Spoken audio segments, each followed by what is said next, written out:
Hey everybody, how's it going? Today we are going to do a gameplay video. We are going to look at the newest Kyogoku difficulty quest in the Detective Conan collab, Makoto Kyogoku here. And before we start, just want to make sure if you haven't got a chance to play it, you understand what you need to do for this quest. So first, the main gimmicks here are warps, blocks, and bounce obstructors. You need to make sure you have a team of dark, piercing monsters that can handle warps and blocks. And dark is actually very important because this quest features elemental advantage Chozetsu up, which does mean that you will deal 3x damage if you have the advantage, and you will take on a third as much damage if you are dealing a non-advantage ability elemental attack. Um, and of course, no max lucks are needed. This is a one and done style quest. So on clear, you will get a max luck Makoto Kyogoku. So just bring your strongest monsters to this quest.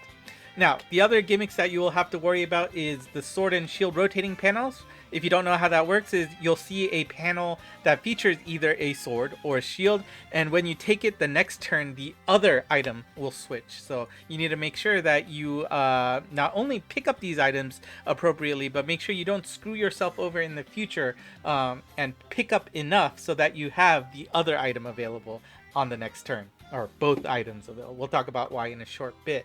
If the sword in this quest will do 20x damage, much more higher than usual. So it is imperative you pick up the sword, and the shield will increase the defense of the team significantly to a point where it also becomes required. If you hit the weak point in this quest, you will do 11 times as much damage as usual. So that basically, if you can't figure it out, the sword and the weak point is going to do a big multiplier, which is basically what you need to do any damage here. Also, this quest features counter mode attacks by the enemies. That is very critical. They do a lot of damage. If you look at the right side, the shielded knight here, this monster will do 41,170 damage each to each unit. That is very high. And also the Oni here on the boss level, it will do 15,000 each to your friendly units, which is also quite high. They also show up in the a battle stage, which is not as high, but we'll talk about that on that stage as well. And of course, last but not least is the reset panels. Sometimes these are helpful, sometimes these are detrimental. In this case, it is very detrimental to your team because it will clear the buffs with the sword and shield, leaving yourself vulnerable and unable to attack if you don't pick it up in the right order. So we'll talk about that while we go in game as well. And of course, useful monsters. If you look at game with Abyss is on the top here at the S rank. Light Killer. It also has speed, attack up, bum combos, which are going to be very helpful in this stage. So hopefully you have an Abyss. If not, hopefully somebody on your friends list has that. It is quite strong. And unsurprised to see Conan and Kaito Kid here topping the A rank list as well.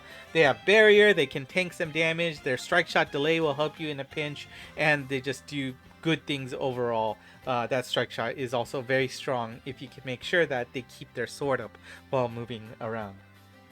Other notable A characters: Dante, Juzumaro, Lostalate from the last collab, and Richard the First also has some useful abilities there. You can take a look at the reasoning here if you want, but those are probably your top tier monsters to help you clear this quest. There are also other monsters that can help. We got Smash Banko from Oriental Travelers, Cha-Cha Nuaza, from older collabs, Takatsugi Shinsuke and the Kiheitai, along with Hiei, are also can be helpful here. Probably if you have a full team of those, it might be a little bit more struggling, but you can still do it. And other just, possible units that you have in your box that could help if you're just really out of units. Kinoe, Tatsu, Ryuko, Shishijiro, those two are year-end characters. And Kaji Kirasu, I think he's somebody you can get in the library at all times. So if you need somebody, there are your options. And for special cut-ins, I know a lot of people like that. If you use certain characters from the collab in the collab quest, you'll get a special cut-in. You get that with Suzuki Sonoko. Now, be careful. That's obviously crippling your team, and you're going to be not getting the damage cut that you might want. So be careful about that. But a special video would be played on clear if you clear it with Suzuki Sonoko. And of course, Conan and Kaito Kid, when you enter the boss stage, a different cut-in video will come in. And if you clear with their strike shot, a special video will also play at the very end as well. There's also some special rewards. If you can clear this quest without using any inventions, you'll earn the Conan Collab Strikers card and a special title you can see here. And honestly, if you don't care about this, use inventions. It is very, very, very... It helps it... makes that stage a lot easier without... you know, when you have inventions on. So use that to your advantage, please, please. And before we start, I just want to put this in your mind. Just always do a checklist before you move, because this is imperative.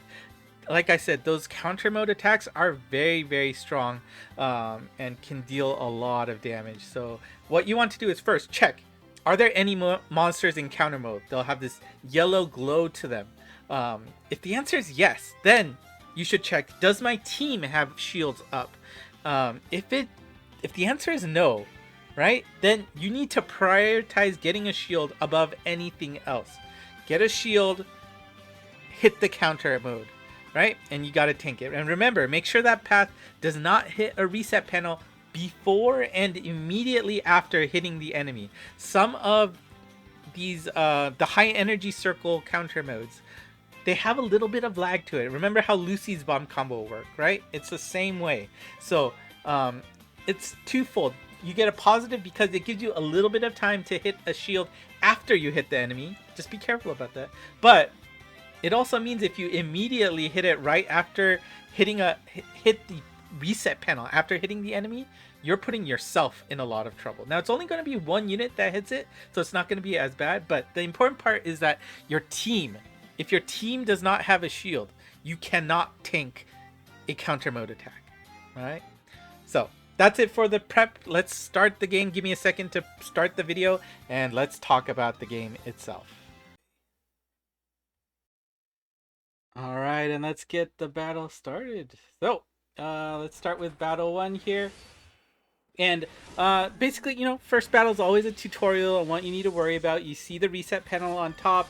You see the sword shield that you need to pick up with to deal damage. And basically, you do about maybe a quarter HP, I think. If you don't have a sword up, of course, a little bit more, maybe closer to half if you have your inventions up. But if you want to one-punch these Puyorins, then you basically need to pick up that sword without getting reset by the reset panels. If you can make sure you take out 2 in the same turn, it'll make your life a lot easier, because each Puyorin will only revive 1 friend at a time. Now, battle 2, maybe the most difficult battle of all of the stages, to be honest. And it really teaches you how punishing the counter mode is in this quest.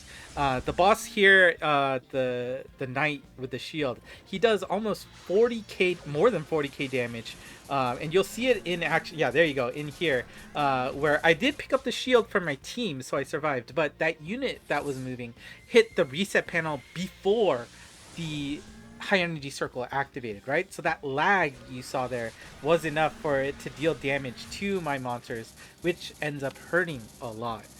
In addition, this boss is super tanky. I've been talking this whole time, but you need to be able to get the weak point and the sword at the same time to dish out damage here. Here's another instance, right, of me hitting the boss in the wrong order. I hit the reset panel first and then tanked that damage. But again, because the rest of my team had the shield, I was able to survive. But, you know, this turn, I was like, well, I have straight damage to the sword, weak point, whatever. I'm going to survive. We'll move on to the next battle. Which, you know, really up to you to identify properly. Now, battle 3, you need to be careful about. Each Oni doesn't do as much damage. It'll do 7,500 per unit, which is 30,000 to your entire team. But do note that multiple copies of the Onis have the counter mode on. So if you are not prepared properly, you will eat a lot of damage. And be careful for this stage as well. There's only 3 panels of sword shields, so if you only pick up one, you are opening yourself up to some problems where you screw yourself over in the future, where you might not have a sword, you might not have a shield. Like in this case, I don't have a sword. Luckily, Abyss had it from the previous turn, so I wasn't screwed. But that is something you need to worry about, and this should be teaching you that you need to be prepared for such a situation. Now, boss one, let's actually pause the video here for a second because I want to make sure you guys know how the boss attacks. Basically, it's going to be the same pattern with the exception of the bottom right, which changes on each boss. But for boss one, the top left, you want to make sure you pay attention to. That's a counter mode. It proc immediately. It'll start at 1 and then it'll be 3 each time. This counter mode does 34,400 damage, right? That's significant damage. So please be careful. It'll be active for 2 turns and you'll have 1 turn of rest where you can actually start just attacking the boss immediately without having to worry about a shield. And it's very important that you pay attention to that because that's an opportunity for you to change how your pathing works. The bottom attack, bottom left, basically nothing. 7,200 worth of damage from an energy blast, whatever. Bottom right, places warps. You should already be handling that. You don't want to play warp roulette and hoping that you can deal damage. And the top right number, pay attention to that. That's a 9 counter death until the game is over for you. It's an earthquake attack, so it's basically impossible to avoid. All right, now boss one, you need to be careful. The Puyorin, the bounce obstructors here, will allow the boss to become transparent if you leave them up. So on one hand, you won't have to deal with his counter mode. On the other hand, you're not going to do any damage to him. But same lesson from the first stage applies. Try to get at least 2, so it makes your life easier to take them down by the next turn. And of course, when you do that, the weak point shows up. Again, you cannot do damage to the boss without sword plus weak point. So very important. Now, the other thing that the boss has is a barrier. You need to hit him once before any other damage applies to your team. And this is also important because bump combo damage can actually do some decent help, especially if you're using invention. It'll do even more than what you see here. This is a no invention run. So it's actually very surprising how much extra damage the weak point the bump combos can do to help out with this stage. So, like I said at the very beginning, just think for a little bit here, right? I know I have to deal with the counter mode here. My team does not have its shield up, so if I don't get the shield first, I'm going to die. So that's why that set of that order of operations is very important. Now, I forget if I said it earlier, but be careful, your bump combos can also inadvertently activate the counter mode as well. So if your team is not prepared, you will die. Alright, so please be careful about that and pay attention to what the current situation dictates for you to how to move. It is the difference between life and death. And if you don't understand how this gimmick works, you are putting yourself in a huge detriment to clear the stage. Boss 2, the important thing, the bottom right attack is just a move attack, but the top right, please pay attention to that because while in exchange for Makoto being the only enemy on the stage, the death timer is extremely low. It is only 5 turns before the death counter hits. And you still need to dish out a good amount of damage here. Make sure you have the shield up for counter mode and ensure that you can get a sword to dish out damage, right? And that's basically all you need to do here. Now, I got pretty lucky here. I could see that I had easy access in just playing horizontally and dishing out a good amount of damage, right? Like that is an insane amount of damage in 2 turns, which is pretty awesome. But again, find the path that leads to the least or that allows you to survive and can still dish out damage, right? Those reset panels can hurt if you don't do it properly. Boss 3, the bottom right attack changes to calling 2 Onis. So additionally to the 2 Onis you see on the screen, you have to deal with another pair if he survives for that long. Now this stage is a little bit annoying because there are 3 reset panels that you have to worry about. So it's more important than ever to make sure that you path out your team your attack properly. When using a strike shot here, I just opted to get the delay right out of the bat, so I didn't have to worry about the onis, which is always nice to see. I also don't have to deal with the counter mode right away, right? Remember, there is a 1 turn before that counter mode attacks. This gives me two more turns? Yeah, 2 more turns of just free attack, right? So that's pretty lucky timing that I was able to start with Kaito and Conan here. But my advice is just stop and think, right? Like for this turn, I don't need to worry about my shield right away. I just wanted to get the reset panels off the bat so that I can get the sword and dish out damage, right? I probably should have used Abyss right away, but maybe I didn't think there was an easy way to get that going. Um, but yeah, decent damage out of Konin Kaito. I didn't want to use a strike shot right away because I would be wasting the delay because it's already in a delayed state. You can't delay a delayed monster, so you want to wait, take care of that. And here, trying to figure out what do I want to do, and I think, yeah, I'm double checking here. Like, am I able to just kill him? Maybe. Thinking, yeah. And I'm saying, you know what? Let's go for it. Right, and there you go. Right, saw there was an easy path to get the shield right away, just in case. Right, remember there's still a little bit of lag after you activate the counter mode, but I saw that straight path. I saw a path to the sword.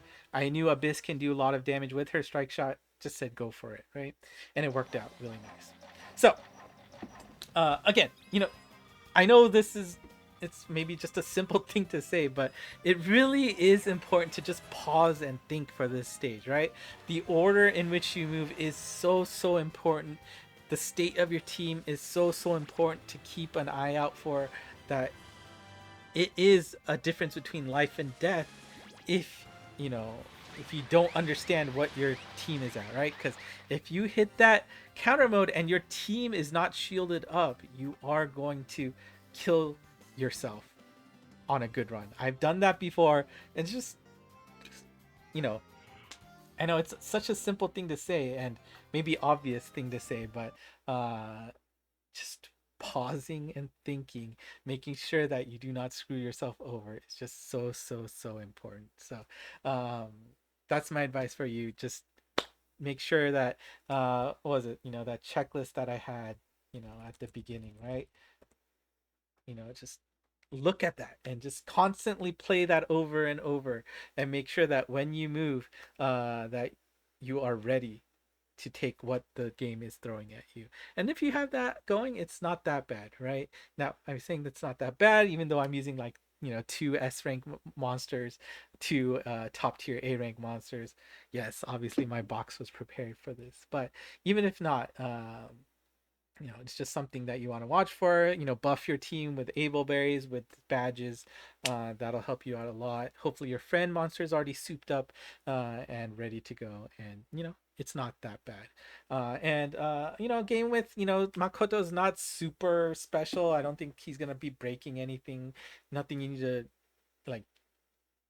It's a life or death if you don't have this monster. But the fact that the inventions are there, you will do 50% more damage than what you saw here, and 50 more percent, it'll make this quite a cakewalk. So if you are struggling, do not be afraid to use inventions to help you out. You will only be missing out on the striker's card, and honestly, cosmetic stuff like that is just not that important. I have passed up many of those in the past, so don't worry about it.